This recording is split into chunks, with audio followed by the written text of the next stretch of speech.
Today, we discussed an enormous number of topics under the umbrella of nutrition and fitness, including, for instance, what is energy balance? That is, how do we actually extract energy from our food?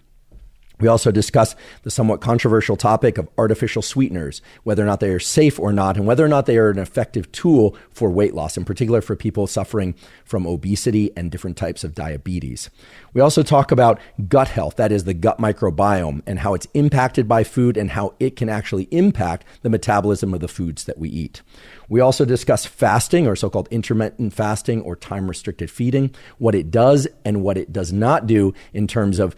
how effective it is for weight loss, and perhaps even for health and longevity. We also talk about protein and define very clearly how much protein each and all of us need, depending on our daily activities and life demands.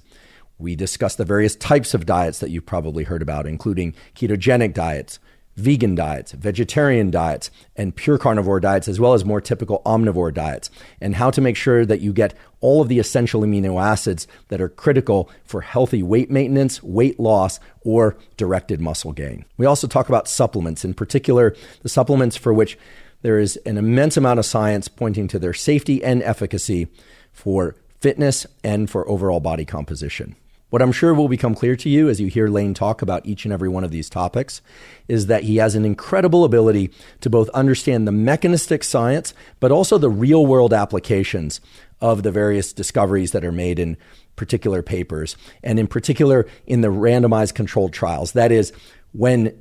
a given scientific hypothesis has been raised, he's extremely good at understanding why it was raised, but also at evaluating whether or not it works in the real world, which is what I believe most everybody out there is concerned with.